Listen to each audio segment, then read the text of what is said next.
Hi, everybody. Welcome to another edition of Canada CFO series on the natural food and wellness. I'm excited today on this episode to have Daniel Sennet as my guest. Daniel is actually very, very unique. He's a chief financial officer of Hillel. However, he's also an entrepreneur. And since 2017, which he'll talk about, in the natural food industry called Bald Baker. And he has a very interesting story to share. And welcome, Daniel, to the show. And I'm excited to have you. Welcome to the show. Thanks for having me. Good to be here. Super. So we talked a bit about before about you, your life, and you're very much a family man. You're a scotch enthusiast. You like to drink scotch. And it's very interesting. So I want to back up. I want you to share. I'd like to know, how did you get involved in your finance person, but what happened that you became an entrepreneur, specifically in natural? Tell us your story. How did that come about? Story. Yeah. Okay. Share your story. My story starts in 2006 when I met a girl, fell in love, and followed her to New York City. Okay. I'd always known I was going to become an entrepreneur, but never really had the right idea. So I worked for quite a few years in New York as the finance and operations guy that a lot of startups would hire to help them scale, okay. Right? And that complemented where I came from. I went to Laurier. I have a business degree from there. And I was just waiting for that aha moment. Uh-huh. In early 2016, I had the grandiose pleasure of informing my father that he was going to become a grandfather. Congratulations. In that moment, I also realized that he was never going to be able to share a slice of cake with his new grandson because he's a diabetic. And that's when all the lights went off. And I realized this is my aha moment.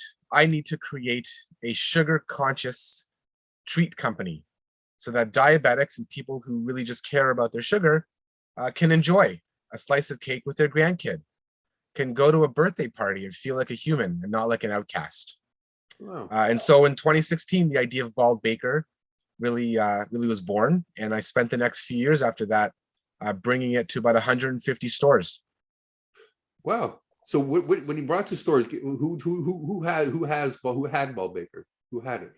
So in that's peak, we were in about 60 Sobeys all around Southern Ontario. Wow. Metro, all the Healthy Planets. We had some pretty good distribution, but my advice would be to start off with the smaller sort of mom and pop type of natural health food stores, of which there are many, because you can always get your product on a shelf relatively quickly. They're always very receptive to in-store demos, and you can always meet your target demographic and have a direct conversation with them. It's free marketing, and you may as well solicit their feedback. You may as well practice your pitch. And you may as well perfect your ability to get onto shelves. Because if you can get into one, then you can get into 3. And if you can track and manage and distribute to 3, then you can do 10. And if you can do 10, you know what I'm starting to say? It starts to build on itself, and you get small wins start to lead to big successes. So your suggestion is you start with the like you said, the mom and pop, and get some traction. Yeah, and some ground, get some confidence in yourself. Get some confidence. And what if you've been around for a few years? Is you want to increase that? Is keep going and keep going. There's going to be a breaking point where you need what's called a distributor to be your intermediary. Yeah. Distributors have much larger relationships, and instead of being in 60 Sobeys, you're in 600 Sobeys. Wow. And I don't care how superhuman you are, you physically cannot deliver to 600 Sobeys, right? You may as well figure it out with the distributor, get a contract in place, and get them to distribute for you. And you focus on product development, on branding and marketing and sales, which is where you started your company to begin with. Wow. So I want to talk about your company, and I'm going to ask you, you have a finance background and also an entrepreneur background, and you did the company. How did your finance background impact what you did at Bald Baker? How did it help you? What did you learn?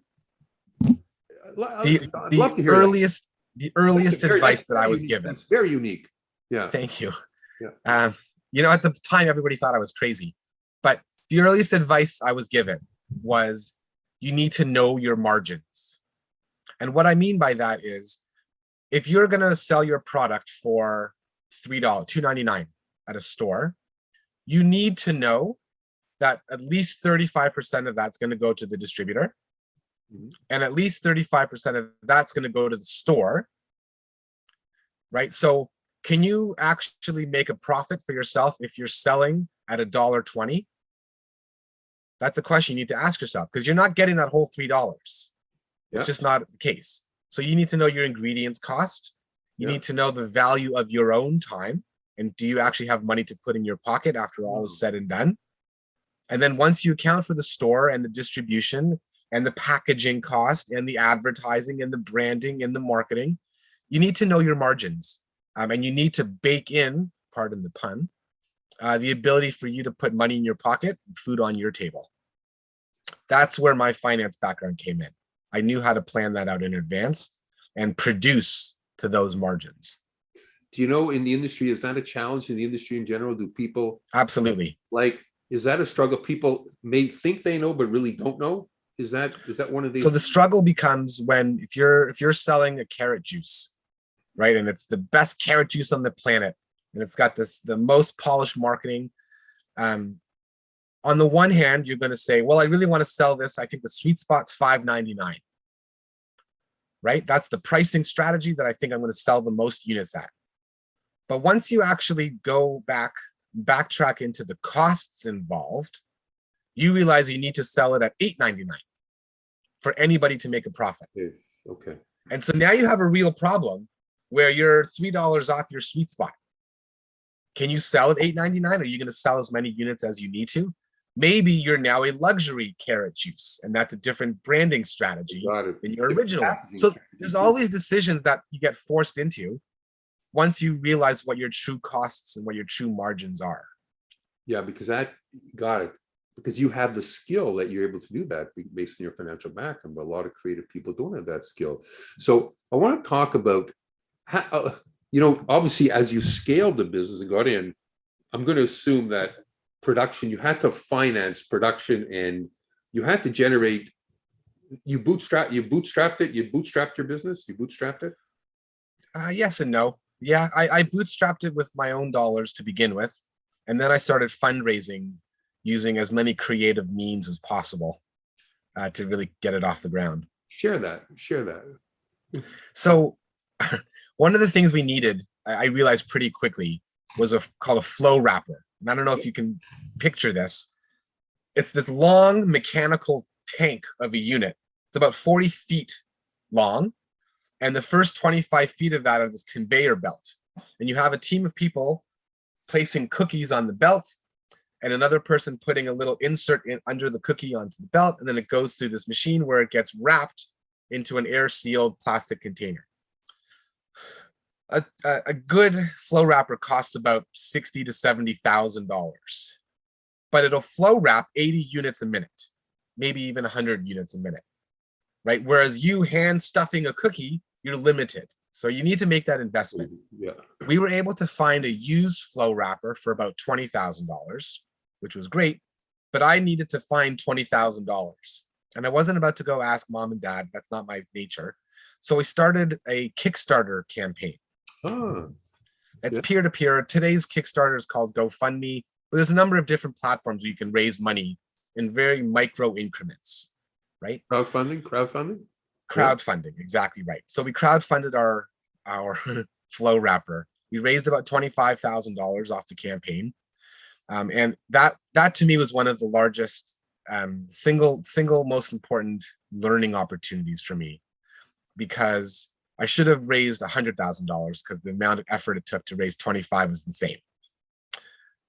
But as a finance person, what I'll tell you is, as long as you can play with somebody else's money, the more you can do that, the better it is. When you have it's important to have your own skin in the game. But what if you lose your skin? Right? So we thought the Kickstarter idea was a really good idea. People bought into it. We got professionally designed so that the brand exuded a degree of polish, and it was a successful campaign. What made it successful? A lot of people want to go to Kickstarter. They get nothing. Yeah, so there's a couple Why of you? tricks. Why you? Yeah, little trick. Yeah, little tricks. A couple tricks. Number one, I mean, you need to have your story, right? People, there's a speaker named Simon Sinek who gave a famous TED talk and said, people don't care what you do, they care why you do it. Yeah. And so for me, the story about my father being a diabetic resonated because, if you can believe it, more than 50% of our population has diagnosed, undiagnosed, or pre-diabetes. So if you look to your left and to your right, one of you's got some form of diabetes. Okay. Well, I just learned. And so that story resonates quite a bit. And people have grandfathers that want to have birthday parties and cake with their grandkids. That story itself, it sort of sells itself, right? But you need to be able to tell that story in a very polished way. And so I made sure that the Kickstarter campaign wasn't done by me, who's not a creative person, but I hired somebody and I paid them money. It was an investment for which I was expecting a return. So the Kickstarter page itself looked like, pretty polished. And then I seeded it myself with the first $5,000 of money, because people have low risk tolerances. They're not willing to bet as a trendsetter, but they are willing to jump on bandwagons. And so if a person sees that a campaign is funded in the first day with at least 25% of the goal, there's obvious momentum. And so people are more willing to put in $18, $25, $50. Nice, right? trick. Yeah. Exactly. And so that early success that I created almost artificially begat its own success from the public. And then once you see within the first 7 days that there's a good amount of funding, I actually just found the head of food Kickstarter campaigns on LinkedIn and reached out to him and just made my case. And they featured me as one of the food top companies or whatever on Kickstarter. And so that got me to the finish line. So there's no doubt I was creative about the whole thing, but you have to be. Smart. If this is your company, what aren't you willing to do? But again, I think that's part of your finance background kicking in too. Yeah. Like part of that, you're thinking about capital. Be aggressive. You think aggressively raising capital. What other things did you do? Because again, that was one way. What else did you learn about raising more money, raising cash? How else did you finance the business? So there's actually quite a few avenues if you're in Ontario or if you're in Canada. Every layer of government has a degree of funding that's available. One of the tools that I took advantage of was something called SHRED. It's an acronym, which, to be honest, I don't know what it stands for. Scientific Research and Something Development. Yeah. The idea is that the Canadian government will fund innovation. So if you have an innovative product, then what you would do is you would apply for what's called a SHRED tax credit. And in our case, it was refundable. And so we Googled different service providers that would fill out the application for us. Yeah. And because we had a case based on the fact that, believe it or not, nobody is actually creating sugar-free cookies, or nobody was at the time.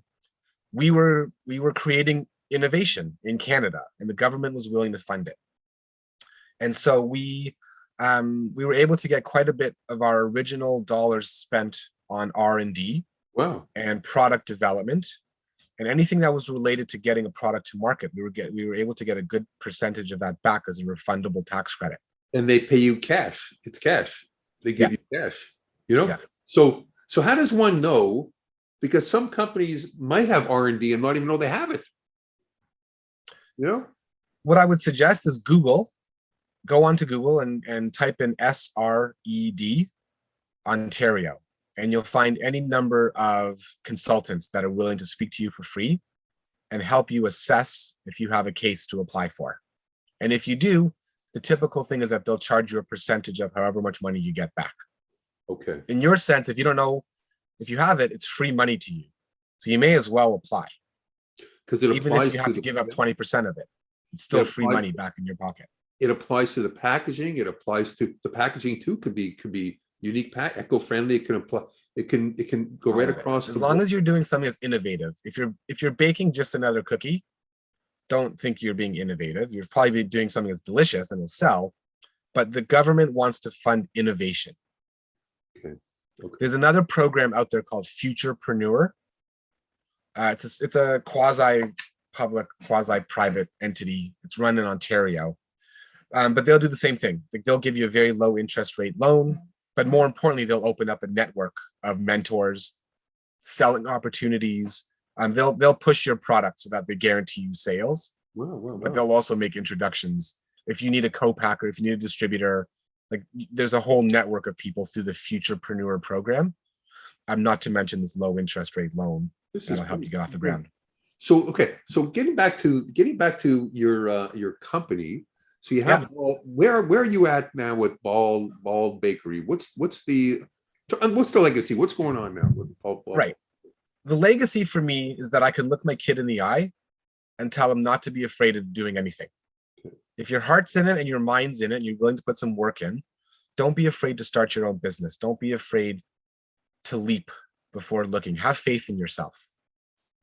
If I accomplish nothing else, then the ability to look at my son in the eye with confidence and say that and give him the confidence to do that, then I consider myself a successful entrepreneur.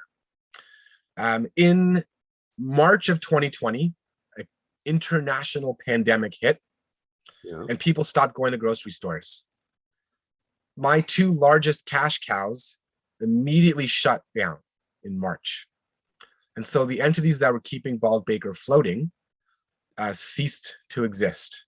Oh, I'm sorry. And you said earlier, I'm a proud family man. More important than me having a company is the ability to keep my family fed, and clothed, and housed.